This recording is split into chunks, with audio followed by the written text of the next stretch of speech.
Beginning of the experience.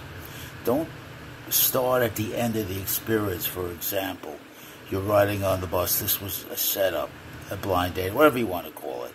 You're riding on the bus to go to the dance hall in 1965.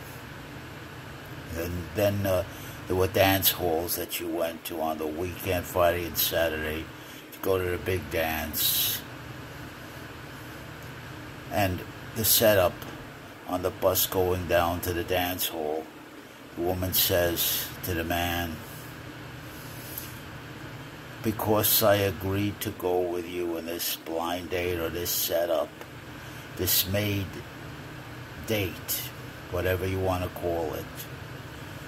You can call it a mercy date, compassion date, whatever you want to call it. I don't have to stay with you. It doesn't mean I'm going to stay with you. And you begin at that point, no good. I say to you, take me back to the beginning. Take me back to the grounds. Take me back to the actual occurrence. What happened? What do you look like? I've got to know these vitals. That statement, because I agreed to go with you to the dance, doesn't mean I have to stay with you. Didn't come out of nowhere. What did you say and do to bring that about? What do you look like? What was your posture and your behavior? And very specifically in this context, your height, your proportions. If the two of you are visually a mismatch, it opens an avalanche of problems if you don't know how to deal with them directly.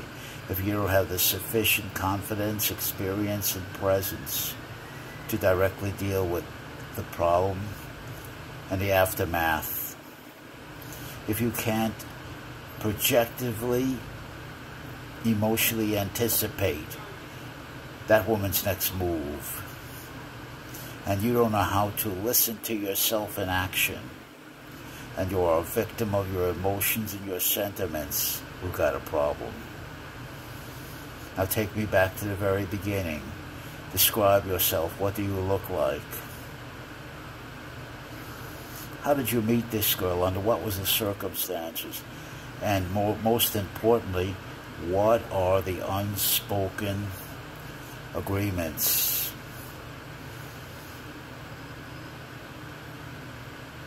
And particularly if you're a visual mismatch. Nobody wants to deal with these things. Everybody comes to the story or presents the story in the middle or toward the end. And then, of course, presents it in such a way that the listener will be most compassionate to their side. But remember, when you have compassion and consolation and pity, you have lousy judgment. So what happened? This was a blind date. And it was fraudulent right from the start, wasn't it? It was misrepresented right from the start, wasn't it? And when the poor woman saw what you look like as a short, small man, you're short, you're dumpy, you got gross features, big face, no personality, no appearance. And of course she was very disappointed in what she saw. And what you don't understand is there's no mercy date. There's no compassion date. There's no altruism date. Prerogative rules.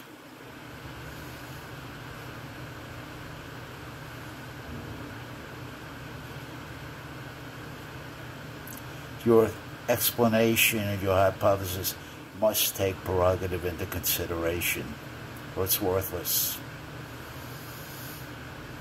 You have to state the problem unflinchingly in cold, hard, objective terms. most unfavorable to yourself if you want to find out what went wrong and why it went wrong. Realizing that everything that happens should happen. Given the premises, it had to come out that way. There's no sentiment. There's no entitlement. There's no level playing field. Fairness has nothing to do with it. Right or wrong, good or bad, I keep saying that. It's on a continuum. It has nothing to do with it.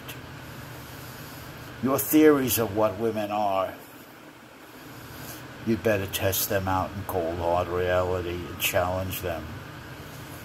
Because it's what you've been conditioned to think. Seen in the movies, wherever you've seen it, you've been conditioned to believe this. It's not true. Let me be the one to bust the bubble. It's not true. The women are just as merciless in spending their time. They're selfish with their time is what I'm saying. And not only that, they talk to each other, don't they? They gossip. And her friends chime in on what her date looks like. He's not Mr. Wonderful. Mr. Wonderful is deeply flawed. Mr. Wonderful is a dumpy, short, small man with no personality. He's visually hideous. You can't get around that fact. You've got to deal with it. You've got to look it right in the face. You have to go to the Church of the Transmutations. Church of the Transmutations takes a man that is such bad disadvantage and uses those disadvantages to build him up. Just like in the Marine Corps, you break the boot down to maggot size. You take everything away from the boot, and then you build them up from scratch. Now this short, small man has to drive iron. It's the only way. He's got to work himself, change himself from the inside out. And it's the only way. He's got to build muscle. He's not concerned with genetics. He's not concerned with proportions or the body beautiful. That's not the point. You want to build the body powerful. You want to build the body functional and fit. You want to go for brute strength, core strength, balance, coordination. Then you want to build your mind up. Make it sharp and alert. Blood it. Blood it. He's got to get out there and get bashed up. Circulate and make mistakes over and over and over again. And keep correcting your mistakes. And if we're lucky, over a long period of time, you might finally win the right to your truth and win the right to be master of your own destiny.